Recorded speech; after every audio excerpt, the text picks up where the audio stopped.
এখন আমরা চলে যাব হচ্ছে হাফেজ মাওলানা আব্দুল্লাহ কাফির কাছে। আপনি এই যে মধুমতি সেতুতে গেলেন, আপনি তো অনেকবারই গেছেন নাকি এইবারই প্রথম? বাড়ির কাছে একবার গেছেন। আপনার বাড়ির কাছে এটা? আব্দুল্লাহ সাহেব, আপনাকে আমার কথা উত্তর দেন, আপনার কথার উত্তর দেন। জি জি জি, বাড়ির কাছে। বাড়ির কাছে না? তো এই এই সেতুর বিষয়ে আপনি কি জানেন, আমি একটু বলেন। আসসালামু আলাইকুম ওয়া রাহমাতুল্লাহি ওয়া বারাকাতুহু। আসলে ভাটিয়াপাড়া কাশিয়ানী আমার নিজের এলাকা, এখানে আমার বাড়ি। আমার জানা মতে যে এই কালনা সেতুটা বাংলাদেশের প্রথম 6 লেনের সেতু। এরপরে হয়তো অন্যান্য জায়গা হয়েছে, এবং আমি এতটুকু জানি যে বাংলাদেশে এই আইন করা হয়েছে। এর পরবর্তীতে যত জায়গা নদী উপর ব্রিজ হবে সব ব্রিজই 6 লেনে হবে। যাই হোক, সবচেয়ে ভালো কথা যে আমার বাড়ির কাছে হওয়ার পরেও আমি কোনোদিন এই ওসিলায় যাই দেখে আসলাম, খুব ভালো লাগলো। এবং একটু আশ্চর্য হলাম যে সেতুর যে দৈর্ঘ্য, এই দৈর্ঘ্যের প্রায় 3/2 অংশই দুটি পিলারের উপর রয়েছে, একেবারে ঝুলন্ত সেতুর মতো। এবং গাড়ি গেলে একটু ভয় ভয় লাগে, মনে হইতেছিল যেন নদীতে এখনই ভেঙে পড়ে যাবে। এই যে একটা মানে নতুন একটা অনুভূতি জাগলো ভিতরে, ইতিপূর্বে এরকম হয় নাই। তাই এটা নতুন একটা নতুনত্ব, খুব ভালো লাগলো ব্রিজটা দেখে। খুব পরিপাটি, খুব নতুন ডিজাইন, খুব ভালো লাগলো। আমার প্রথম দেখলাম, এই জন্য ভালো লাগলো। কেউ যদি এদিকে আসে দক্ষিণবঙ্গে, তাহলে ভাটিয়াপাড়া মোড়, ভাটিয়াপাড়া এর পূর্বে থেকেই অনেকের ঐতিহ্য ছিল। বিশেষ করে 1971 সালে যুদ্ধের সময় এই ভাটিয়াপাড়া পাকিস্তানি ক্যান্টনমেন্ট, অর্থাৎ পাকিস্তানি হানাদার বাহিনীর ক্যাম্প ছিল। এবং বাংলাদেশ যে ওয়ারলেস ভবন এই ভাটিয়াপাড়াই ছিল। আর এই যে মধুমতি নদীর উপর ব্রিজ হয়েছে, এই নদীর স্রোত খুব প্রখর, দেখলে ভয় লাগে। আগে আরো খুব ভয়ঙ্কর ছিল। এই ভাটিয়াপাড়ার মূল যে শহর ছিল এটা খুব উন্নত ছিল, কিন্তু অধিকাংশ শহরকেই নদীতে ভেঙে নিয়ে গেছে, বিলীন হয়ে গেছে নদীতে। ওইখানে হয়তো আমরা যাইতে পারি নাই, আমরা দেখতে পারি না। এখন অধিকাংশ ভেঙে নদীতে চলে গেছে, পাশে কিছু আছে এবং নতুন করে কিছু শহর গড়ে উঠছে। তো এখানে এই ভাটিয়াপাড়ার ঐতিহ্য বাংলাদেশের এই স্বাধীনতার শুরু থেকেই। এই জন্য কাশিয়ানী থানা ভাটিয়াপাড়া। এবং ভাটিয়াপাড়া আর একটা ঐতিহ্য ছিল যে এখানে এই রেল স্টেশন ছিল পাকিস্তান আমলে। এই রেল এখানে এখন নাই, অনেক আগে বন্ধ হয়ে গেছে। অনেক আগেও আমরা ছোট থাকতে দেখছি এখান থেকে এই ভাটিয়াপাড়া থেকে রেল এই ফরিদপুর পর্যন্ত গেছে। এখন অনেক আগেই বন্ধ ছিল এই রেল লাইন। তা বিভিন্ন ক্ষেত্রে আর কি ভাটিয়াপাড়া আগের থেকেই ঐতিহ্যবাহী এবং নাম করা ছিল, কিন্তু অনেকেই এর ইতিহাস ঐতিহ্য জানে না।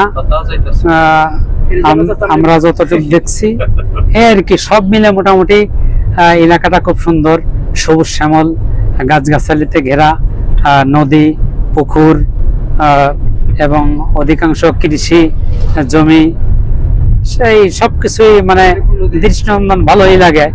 কারণ সবুজ শ্যামল জিনিসটা দেখতে খুব ভালো লাগে, এবং এটা সবারই ভালো লাগে এই জিনিসগুলা। যাই হোক, আমরা এখানে এসে দেখে সবারই খুব ভালো লাগছে। এই জন্য সকলকে যারা এই পিকচারের মাধ্যমে, ভিডিওর মাধ্যমে মিজান সবুজ দেখাইছে, সকলকে ধন্যবাদ। এবং আপনার সকলেই আমাদের মিজান হুজুর তার এই ইউটিউব চ্যানেলের জন্য অনেক মেহনত করে, এত কষ্ট করে আপনাদের ভিডিও করে দেখায়, ভিডিও বানায় দেখায়। আপনারা তার এই চ্যানেলটা সাবস্ক্রাইব করবেন এবং লাইক কমেন্টস করবেন, যাতে করে সে ইসলামের বিভিন্ন জিনিস যেগুলো জায়েজ এবং যেগুলো দেখলে মানুষের জ্ঞান বাড়ে, মানুষ আমল করতে পারে, ইসলাম সম্পর্কে জানতে পারে, কোরআন ও হাদিস সম্পর্কে জানতে পারে, সেই সব বিষয়ে এই চ্যানেলে ছাড়া হয়। এখানে অন্য কিছু ছাড়া হয় না যেগুলো দেখলে গুনাহ হবে, মানুষের চরিত্র নষ্ট হইতে পারে বা দেখার মতো না, এরকম কিছু না। এই জন্য মানুষ কত খারাপ জিনিস দেখতেছে, কত খারাপ জিনিসকে প্রমোট করার জন্য, উন্নতি করার জন্য সহায়তা করতেছে।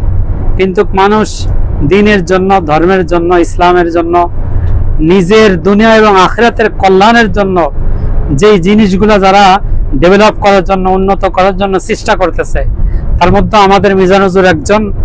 অতএব সকলের কাছে আমাদের বিনীত আবেদন যে এই চ্যানেলটাকে একটু শেয়ারের মাধ্যমে, লাইক কমেন্টসের মাধ্যমে একটু ছড়িয়ে দিবেন, যাতে করে আপনার একটু প্রচেষ্টার মাধ্যমে অন্যের কাছে দ্বীনের একটা দাওয়াত পৌঁছায় যাবে। এতে করে আমরা সকলেই নেক অর্থাৎ সওয়াবের ভাগীদার হয়ে যাব। আর সওয়াব এমন একটি জিনিস যা আমরা দুনিয়ায় বুঝে আসে না, যে একটা নেকের জন্য কাল কিয়ামতের ময়দানে বাবা ছেলেকে পরিচয় দিবে না, স্বামী স্ত্রীকে পরিচয় দিবে না, স্ত্রী স্বামীকে পরিচয় দিবে না, সন্তান বাবাকে পরিচয় দিবে না। এই দুনিয়ায় সন্তান, এই যে পরিবারের জন্য মানুষ কি করতেছে, কত কষ্ট করতেছে, অথচ একটা নেকের জন্য মানুষ যাবে, বাবা আমার একটা নেকের জন্য আমি জান্নাতে যাইতে পারতেছি না।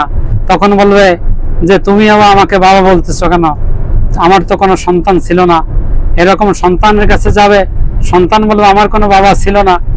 এই যে আমরা বিশেষ করে এর প্রমাণটা যে সময় করোনা আসছে, এই সময় দেখছি দুনিয়ার সিচুয়েশনে মানুষ বাবাকে পরিচয় দেয় নাই, সন্তান মরে পড়ে আছে, বাবা পরিচয় দেয় নাই, এই লাশ ফেলায় ফেলায় বেওয়ারিশ ভাবে রেখে চলে গেছে হাসপাতালে, রাস্তাঘাটে। আমাদের বিভিন্ন ইসলামী যারা আমল করে দিনদার ভাই, তারা নিয়ে তাদেরকে এই লাশগুলোকে গোসল করে দাফন করছে। দুনিয়ার চিত্র যদি এরকম হতে পারে, তাহলে আখিরাতের চিত্র কি হবে? লিকুল্লি ইমরিইম মিনহুম ইয়াওমাইদিন শাআনু ইউগনি বুজুহু ইয়াওমাইদিন মুসফিরা, যে সেদিন মানুষ যার যার কর্মব্যস্ত থাকবে, যার যার চিন্তা চেতনাতে পেরেশানি থাকবে, যে একে অপরকে চিনবে না, মানুষ মানুষকে পরিচয় দিবে না। আল্লাহ তাআলা এই কোরআনের মধ্যে বলে দিয়েছে। এই জন্য আমরা যদি একটু একটা হাতের আঙ্গুলের টিভিতে একটু সময়, একটু সামান্য কষ্টের মাধ্যমে কিন্তু আমার দিন প্রচার করতে পারি, দিনকে প্রতিষ্ঠার প্রচেষ্টায় সামিল হতে পারি। কিন্তু আমরা এটা করি না। দেখা যায় যে মানুষ ইসলামের কোনো কিছু আসলে, ইসলামের কোনো কন্টেন্ট আসলে এটাকে ঠেলে সরিয়ে দেয়, মানুষ দেখে না।